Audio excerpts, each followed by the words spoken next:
Hello friends, मैं Ranjit GS आज तक में आपका स्वागत करता हूं। दोस्तों, बिहार सामान्य ज्ञान सीरीज के अंतर्गत आज मैं बिहार की मिट्टी के बारे में आप लोगों को पूरे विस्तार से बताने वाला हूं। तो ये वीडियो काफ़ी महत्वपूर्ण होने वाला है। वीडियो को अंत तक देखें। हमारे चैनल पर नए हैं तो इसे सब्सक्राइब कर ले और बेल आइकन का बटन जरूर दबाएं ताकि जो भी मैं वीडियो बनाऊं उसका नोटिफिकेशन सबसे पहले आपको मिल सके। तो बिहार की मिट्टियों को मैं आज पूरे विस्तार से मैप के साथ बताने वाला हूं और इस वीडियो का पीडीएफ भी आपको डिस्क्रिप्शन में मिल जाएगा या हमारे टेलीग्राम चैनल में मिल जाएगा, वहां से आप डाउनलोड कर सकते हैं। टेलीग्राम चैनल में जुड़ने से आपको लाभ यह भी होगा कि डेली क्विज आपको वहां 10 क्वेश्चन क्विज करने के लिए भी मिल जाएगा। तो आप हमारे टेलीग्राम को भी ज्वाइन कीजिए। तो चलिए जानते हैं बिहार की मिट्टियों के बारे में। बिहार की मिट्टी एक बहुत ही महत्वपूर्ण टॉपिक है और इस टॉपिक से बीपीएससी हर साल 2 प्रश्न के आसपास में इससे पूछती है, 2 से 3 प्रश्न आता है।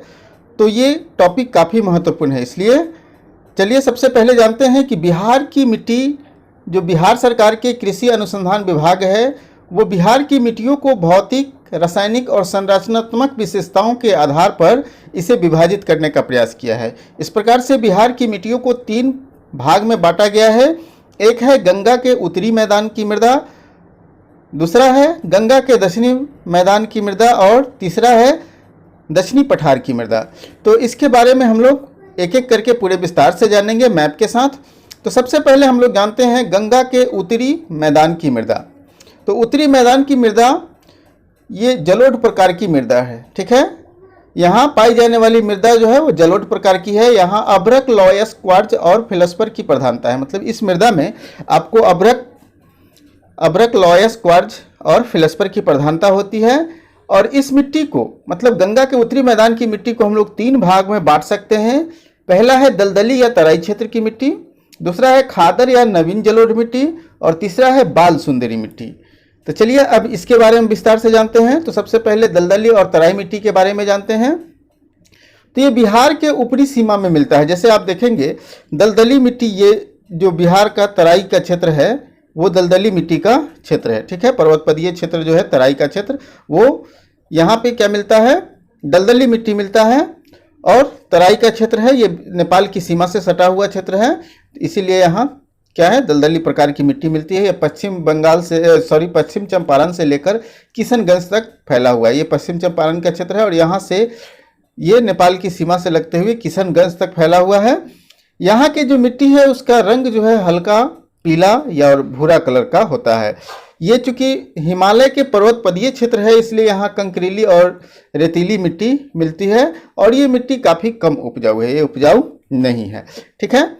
अब अगली है वो है खादर और नवीन जलोढ़ मिट्टी। खादर और नवीन जलोढ़ मिट्टी सहरसा, पूर्णिया और कोसी के क्षेत्र में मिलता है। क्योंकि कोसी का जो क्षेत्र है वो काफ़ी विस्तृत क्षेत्र है, कोसी के क्षेत्र में ये खादर या खादर को ही नवीन जलोढ़ मिट्टी कहते हैं, तो मिलता है। जैसे आप ये देख रहे होंगे ये पूरा जो क्षेत्र है, ये जो क्षेत्र है ये खादर या नवीन जलोढ़ मिट्टी का क्षेत्र है।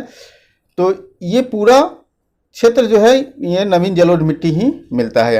यहाँ के मिट्टी का रंग जो है वो गाढ़ा काला प्रकार का होता है। ये भूमि अधिक उपजाऊ है, नवीन जलोढ़ मिट्टी होने के कारण अधिक उपजाऊ है।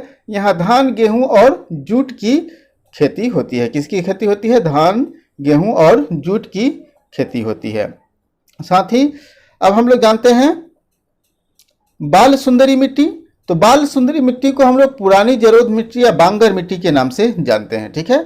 बाल सुंदरी मिट्टी को हम लोग पुरानी जलोढ़ मिट्टी या बांगर मिट्टी के नाम से जानते हैं। तो ये किस क्षेत्र में पाया जाता है? इस क्षेत्र में आप देखेंगे यहाँ कि इसमें 30% से अधिक चूने की मात्रा पाया जाता है, ठीक है। और ये जो क्षेत्र आप देख रहे हैं ये पूरा क्षेत्र जो है ये क्षेत्र है आपका बांगर मिट्टी का क्षेत्र है, ठीक है। यानी यही है बाल सुंदरी मिट्टी या पुरानी जलोढ़ मिट्टी। तो ये जो है हल्का भूरा रंग का और कहीं कहीं आप देखेंगे इसको कि गहरा भूरा रंग का भी और कहीं कहीं सफ़ेद प्रकार का भी मिट्टी मिलता है। ये जो क्षेत्र है ये पूर्णिया, सहरसा, दरभंगा, मुजफ्फरपुर, सारण का क्षेत्र है, ठीक है। ये मुजफ्फरपुर, सारण का क्षेत्र है और इसमें पूरे विस्तार से मिलता है बांगर मिट्टी या बाल सुंदरी मिट्टी। ये मिट्टी उपजाऊ होती है, इसके कारण यहाँ धान, गेहूँ, मक्का, ईख, तंबाकू, लीची, केला के फसल किए जाते हैं। आम और लीची भी यहाँ पे इसी क्षेत्र में उगता है, ज़्यादातर इसी क्षेत्र में देखने को मिला है। तो ये बांगर मिट्टी है पुरानी जलोढ़ मिट्टी भी इसको कहते हैं, ये काफ़ी महत्वपूर्ण मिट्टी है। यह पुरानी जलोढ़ मिट्टी यूँ कहे या इसे लोम मिट्टी भी कहा जाता है। एक बार परीक्षा में पूछा है बीपीएससी में लोम मिट्टी क्या है, तो ये लोम मिट्टी भी होती है। अब टाल मिट्टी, टाल मिट्टी के बारे में हम लोग जानते हैं कि ये गंगा के दक्षिणी तट से 8 से 10 किलोमीटर के क्षेत्र में पाया जाता है। ये गंगा के दक्षिणी तट से 8 से 10 किलोमीटर के क्षेत्र में पाया जाता है। महीन कण वाली धूसर रंग की मिट्टी होती है, काफ़ी उपजाऊ होती है और इसमें रबी फसल के लिए श्रेष्ठ माना जाता है। तो ये आप जो ताल मिट्टी देख रहे हैं दोस्तों, ये जो ताल मिट्टी का क्षेत्र है, ठीक है, ये मिट्टी ताल मिट्टी का क्षेत्र है और ये गंगा के किनारे किनारे का क्षेत्र है और ये काफ़ी उपजाऊ मिट्टी भी माना जाता है। आगे बढ़ते हैं और पुरानी जलोढ़ या करेल कैवाल मिट्टी के बारे में जानते हैं। तो पुरानी जलोढ़ या करेल कैवाल मिट्टी जो है वो रोहतास, गया, औरंगाबाद, जहानाबाद, मुंगेर, भागलपुर के क्षेत्र में पाया जाता है। करेल कैवाल मिट्टी कहाँ पाया जाता है? ये रोहतास गया के क्षेत्र में पाया जाता है। रोहतास गया का ये जो क्षेत्र है, ये क्षेत्र है करेल कैवाल मिट्टी का, ठीक है। ये गहरे पीले रंग और भूरे रंग का होता है। जल ग्रहण करने की क्षमता इसमें अधिक होती है, मतलब ये पानी को काफ़ी ऑब्जर्व कर लेता है, पानी को सोख लेता है। और ये अम्लीय और क्षारीय दोनों प्रकार की मिट्टी होती है और ये काफ़ी उर्वर मिट्टी होती है, मतलब काफ़ी उपजाऊ मिट्टी होती है ये करेल कैवाल मिट्टी, ठीक है। अब हम लोग जानते हैं बलथर मिट्टी के बारे में। तो ये छोटा नागपुर पठारी के क्षेत्र में पाया जाता है। बलथर मिट्टी जो है वो छोटा नागपुर पठारी के क्षेत्र में पाया जाता है। जैसे आप देख रहे होंगे बलथर मिट्टी, ये छोटा नागपुर पहाड़ी का क्षेत्र है और इसी क्षेत्र में पाया जाता है ये बलथर मिट्टी। ये रेतीला और कंकरीला मिट्टी होता है, रंग पीला और लाल होता है। ये अम्लीय प्रकार की मिट्टी होती है। बलथर मिट्टी जो होती है वो अम्लीय प्रकार की मिट्टी होती है और ये बहुत कम उपजाऊ होती है, इसलिए इसमें मोटे अनाज उगाए जाते हैं, जैसे कुर्थी, अरहर, ज्वार, बाजरा की खेती इसमें की जाती है। अब हम लोग जानते हैं दक्षिण बिहार के दक्षिणी पठार की मृदा के बारे में। तो दक्षिणी पठार की मृदा 2 प्रकार की होती है, लाल एवं पीली मृदा और लाल बालुका युक्त मृदा। तो दक्षिण पठार की मृदा, इनके बारे में आप विस्तार से जानते हैं। तो ये लाल पीली मृदा जो होता है वो अग्नेय और रूपांतरित चट्टानों के टूटने से बना है। लाल पीली मृदा जो है वो अग्नेय और रूपांतरित चट्टानों के टूटने से बना है। ये बांका, नवादा, गया, औरंगाबाद, जमुई, खड़गपुर के क्षेत्र में पाया जाता है, ठीक है। लाल पीली मिट्टी जो है वो कहाँ पाया जाता है? ये देख रहे हैं आप, इस क्षेत्र में पाया जाता है और इस क्षेत्र में पाया जाता है। ये दोनों मिलाकर आप देखेंगे लाल पीली मिट्टी पाया जाता है मुंगेर, खड़गपुर के पहाड़ी के क्षेत्र में। और लाल रंग इसका इसलिए होता है क्योंकि इसमें लौह कण की मात्रा अधिक होती है और इसमें मोटे अनाज दलहन की खेती की जाती है। आगे है वो है लाल बालुका युक्त मिट्टी।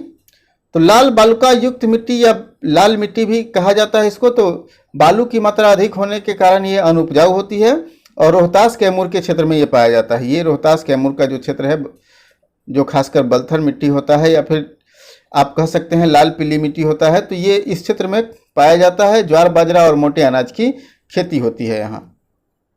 तो अब दोस्तों हम लोग इसको एक बार रिवाइज कर लेते हैं और बढ़िया से इसको रिवाइज कर लेते हैं। तो बांगर मिट्टी या पुरानी जलोढ़ मिट्टी गया, रोहतास, पटना के क्षेत्र में पाया जाता है। यहाँ ज्वार, बाजरा, धान, गेहूं, अरहर की खेती की जाती है। ये मिट्टी अम्लीय, क्षारीय दोनों प्रकार की होती है और रंग इसका गहरा भूरा होता है। बलथर मिट्टी कैमूर पहाड़ी के क्षेत्र में पाया जाता है और यहाँ ज्वार, बाजरा, अरहर की खेती होती है। यहाँ ये मिट्टी जो होता है वो अम्लीय होता है और पीला रंग का होता है, बहुत जगह लाल रंग को भी देखने को मिलेगा। और ये रेतीले मिट्टी होते हैं, ठीक है। अब है ताल मिट्टी। ये पटना, बाढ़, मुंगेर के क्षेत्र में पाया जाता है। इसमें दलहन की खेती, दलहन और तिलहन की खेती की जाती है, ठीक है। बारीक के मोटे कणों वाले धूसर रंग के भारी मिट्टी होते हैं इसमें। तराई मिट्टी की बात करिए, चंपारण से किशनगंज के क्षेत्र में पाया जाता है। इसमें धान, पटसन और गन्ना की खेती की जाती है। ये रेत और कंकर युक्त मिट्टी होता है और हल्का भूरा और पीला रंग का होता है। खादर या नवीन जलोढ़ मिट्टी की बात करें तो ये पटना, मुंगेर के क्षेत्र में पाया जाता है। इसमें अरहर, जूट, गन्ना की खेती होती है। इसमें चूना की मात्रा अधिक होता है, इसलिए क्षार की कमी होती है, ठीक है। जलोढ़ मिट्टी की बात करें तो जलोढ़ मिट्टी मुजफ्फरपुर, पूर्णिया, सहरसा, दरभंगा, भागलपुर के क्षेत्र में पाया जाता है। इसमें गेहूं, धान, मक्का की खेती होती है। ये गहरा भूरा या काला रंग का होता है। ये काफ़ी उर्वर भूमि भी होता है। बाल सुंदरी मिट्टी की बात करें तो ये सहरसा, चंपारण, पूर्णिया क्षेत्र में पाया जाता है, मुजफ्फरपुर क्षेत्र में पाया जाता है। ये गन्ना, धान, गेहूँ, मक्का, तंबाकू के लिए काफ़ी उपजाऊ होता है और चूना व क्षार युक्त होने के कारण ये सफ़ेद रंग का भी दिखता है। तो इस प्रकार दोस्तों हमें पूरी उम्मीद है कि आपको बिहार की मिट्टी अच्छी तरह समझ गए होंगे। और दोस्तों अगर ये वीडियो पसंद आया हो तो लाइक कीजिए और हमारे चैनल को भी सब्सक्राइब नहीं किया है अभी तक तो सब्सक्राइब कीजिए और वीडियो को दोस्तों के साथ भी शेयर कीजिए ताकि उन्हें भी इस वीडियो का लाभ मिल सके। तो चलिए फिर मिलते हैं अगले वीडियो में एक नए टॉपिक के साथ।